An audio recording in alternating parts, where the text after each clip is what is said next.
How often do you look up when you walk? I focused on looking up during my walk this morning. I went outside, I left my building, and I looked up and I looked at all of the buildings in my complex, and they were all the same height. They're all 6 stories high. And I looked at the trees in my complex, and they're all roughly the same height as the buildings. A little higher, a little lower, but right in that range, so perhaps 70, 80, 90 feet tall. And I wondered if that was by design, if our landscapers trimmed the tops of these trees to keep them at the same height as the buildings. Was it intentional? So I went towards the road, I exited my complex, and on the other side of the road is a wooded area. And I looked at the trees in that area because surely there is no landscaper trimming those tops.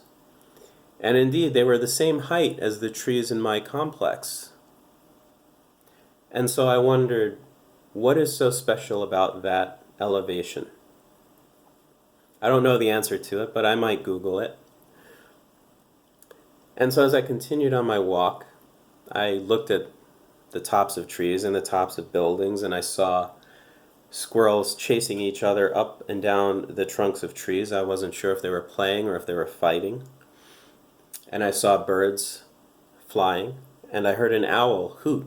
And after that owl hooted, other birds flew out from the tops of these trees. And I kept going and I kept looking up, and occasionally I would look down and I would see things around me.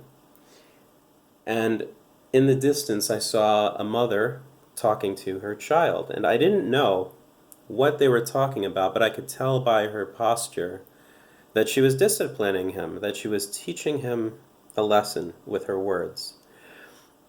Because they were standing very close, and her son was maybe just under 5 feet tall, and she was maybe just over 5 feet tall.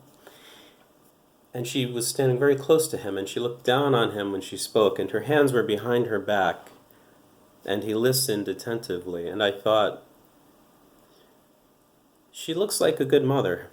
She looks like somebody who cares about her child's future. And she looks like somebody who understands that you can teach lessons without violence. And it made me think about my own posture and my own conversations with people, because I'm of short stature. I'm about 5'5", and so most men I speak with are taller than me, and many women are taller than me, and so I instinctually keep more distance between myself and the people with whom I speak. And I believe that is because it changes the angle at which they look at me. If two people are very close and one is taller, the angle is very steep, it's very dominating. But when you separate, that angle begins to flatten out, and you become almost equal. I don't have to look up so high, they don't have to look down so low. And some people are insecure about this kind of thing, either very short people or very tall people. They feel insecure that there's this disparity in height. But it's such a simple solution, at least in conversation, to separate a little bit. And so I kept walking, and eventually I got home. But before I walked in, there was a neighbor from my complex. I did not recognize her, but I knew that she was going to say hello, and she was walking towards me from a different building. She was not a resident in my building. But I knew that she was going to say hello, and I wasn't sure if it was something about her body language, her posture. I wasn't sure if it was because we had had a previous conversation or if we had said hello in the past and she recognized me, but I knew that she was going to say hello, and indeed she did. And I said hello back, and then we went on our way. It's an unusual thing in this neighborhood because most people don't say hello to strangers on the street. You just look straight ahead, you walk in your direction, they walk in their direction, and life goes on.